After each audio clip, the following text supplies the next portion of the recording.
जमात इस्लामी और तहरीक इंसाफ का खैबर पख्तूनख्वा में सियासी गठजोड़ न हो सका। जमात इस्लामी ने पीटीआई के साथ ताउन से इनकार कर दिया। फैसला मुशावरत के बाद किया गया। अमीर जमात इस्लामी लियाकत बलोच का ऐलान, कहते हैं पीटीआई ने सिर्फ सूबे की हद तक हुकूमत साजी में मदद मांगी थी।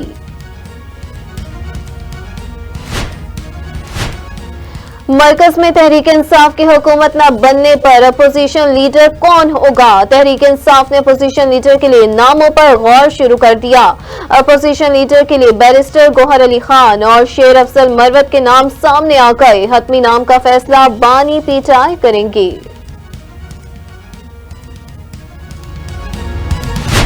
वो है जिसके जरिए से कराची के पूरे रिजल्ट हड़प कर लिए गए। अगरचे मैंने आज कोई केस बलूचिस्तान का नहीं किया, लेकिन बलूचिस्तान में शटर डाउन है, बलूचिस्तान में मुकामी जमातें, बलूचिस्तान में असली जमातें, नुमाइंदगी करने वाली जमातें, पाकिस्तान तहरीक इंसाफ समेत और नेशनलिस्ट पार्टी, वो सारे के सारे बाहर निकले हुए हैं। वो समझते थे ये इलेक्शन उनके लिए, उनके जख्मों के ऊपर मरहम रखने के लिए आएगा। पता ये चला है कि जल्दी पे तेल डालने के लिए ये इलेक्शन, सारे का सारा वहां भी इज्तिमाई डकैती हुई है।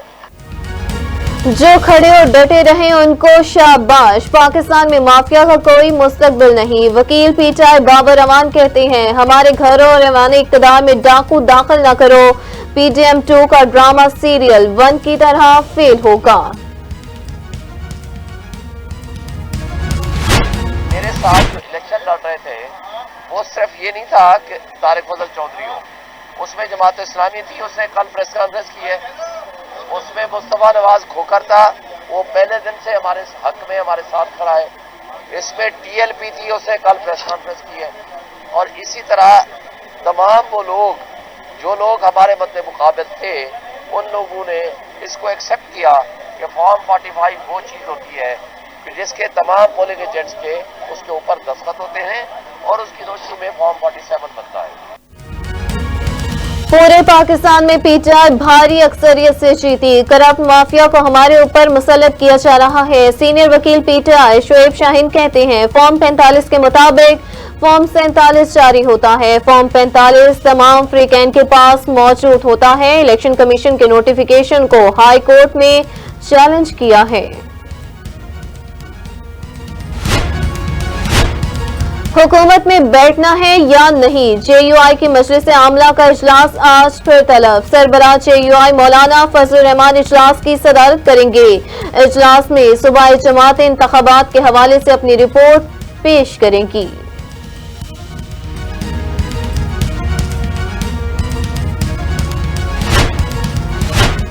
हुकूमत साजी के बाद एक और महाज। लाहौर के 5 हलकों में दोबारा ज़मीनी इंतखाब का मैदान सजेगा। शहबाज शरीफ PP 158 और PP 164 और मरियम नवाज NA 119 की नशिस्तें छोड़ेंगे। हमजा शहबाज का PP 147 और अलीम खान का PP 149 छोड़ने का वाज़े इम्कान। बानी पीटीआई के खिलाफ एमल वली खान की दरखास्त गैर मौसर करार। वो असम्बली रही ना बानी पीटीआई अब मेंबर रहे, इसलिए दरखास्त अब काबिल समात नहीं। पेशावर हाई कोर्ट के रिमार्क्स। बानी पीटीआई को मज़कूरा हलकों से नाअहल करार दिए जाने की इस्तरा की गई थी।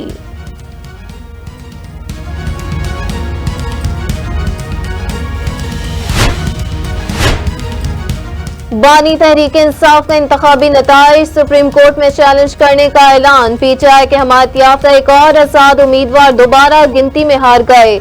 आजाद उम्मीदवार कर्नल रिटायर्ड शबीर अमान के बैलेट पेपर्स पर डबल मोहर लगाकर वोट मुस्तरद।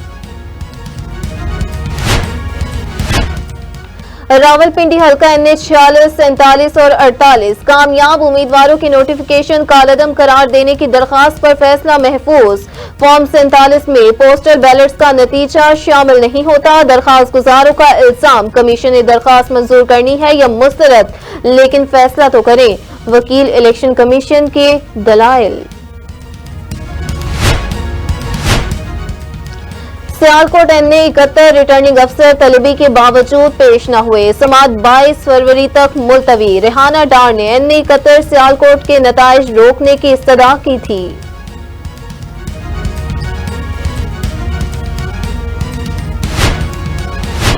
धांधली के इल्जामात, पेशावर के 8 सूबाई हलकों के नताइज भी चैलेंज। PK 73, PK 74, PK 75 और PK 78 के उम्मीदवारों ने इलेक्शन कमीशन से रुजू कर लिया। PK 79, 80, 82, 20 और PK 21 के खिलाफ भी अदालत से रुजू।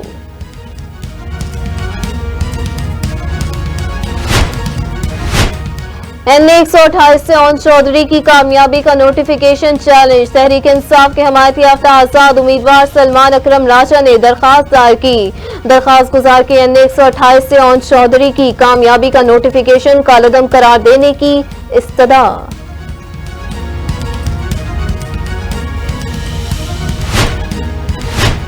कौमी असम्बली की 21 नशिस्तों पर कामयाब उम्मीदवारों का नोटिफिकेशन जारी। सराय के मुताबिक MQM के 14 और पीपल्स पार्टी के 7 उम्मीदवारों की कामयाबी का नोटिफिकेशन जारी हुआ।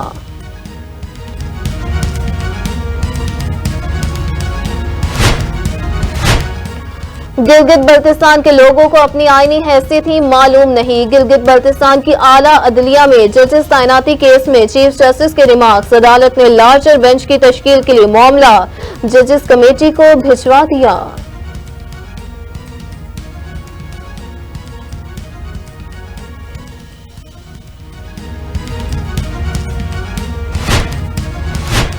सुप्रीम कोर्ट जजेस तैनाती केस में मकबूजा जम्मू कश्मीर पर भारत के गैर कानूनी कब्जे का तबसरा। भारत ने कश्मीर को हड़प लिया। कश्मीर और GB का जो हिस्सा हमारे पास है वहां रेफरेंडम करवा लें। चीफ जस्टिस के रिमार्क्स। रेफरेंडम अक़वाम मुत्तहिदा ही करा सकती है। एडिशनल अटॉर्नी जनरल के दलाइल।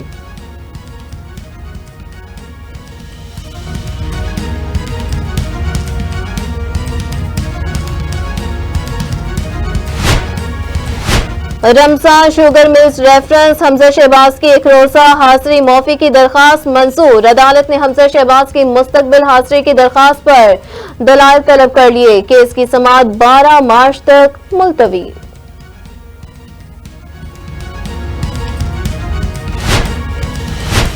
पंजाब असम्बली प्रिंसिपल सेक्रेटरी भर्ती केस में परवेज इलाही की जमानत मंजूर। लाहौर हाई कोर्ट का परवेज इलाही को 1 लाख रुपए के मचल के जमा कराने का हुक्म।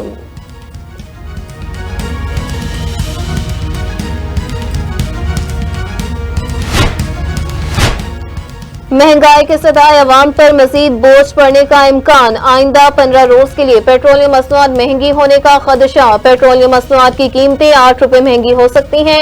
ज़राए का दावा, पेट्रोल की फी लीटर कीमत में 90 पैसे तक इजाफे का वाज़े इम्कान।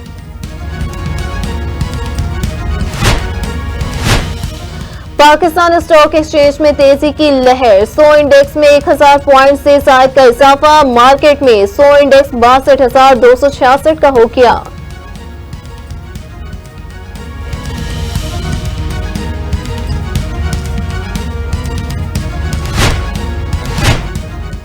इसराइली फौज का रफा खान यूनुस पर फजाई हमला। मजीद 137 फलस्तीनी शहीद। मजमूई तादाद 28,400 से जायद हो गई।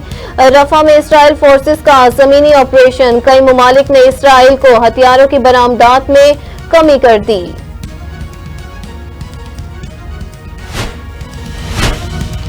इसराइल को रफा में ऑपरेशन करने से रोका जाए। जनूबी अफ्रीका ने एक बार फिर आलमी अदालत इंसाफ का दरवाजा खटखटा दिया। दरखास्तदार मौक़िफ़ इख्तियार किया कि रफा पर जमीनी हमले से 14 लाख गजा के पनाह गुज़ीनों की जिंदगी को शदीद नुकसान होगा।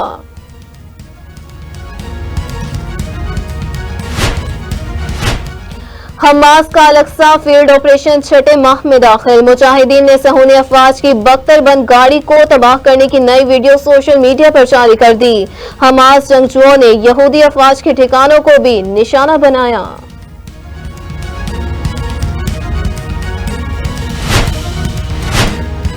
पाकिस्तान सुपर लीग बड़े मुकाबले पुरजोश शरीफ। टाकरे के लिए स्टेज तैयार। पाकिस्तान सुपर लीग के 9वें मार्के में मजमूई तौर पर 34 मैचेस खेले जाएंगे। कराची को 11 मैचेस की मेजबानी हासिल। लाहौर और रावलपिंडी 9 मैचेस की मेजबानी करेंगी।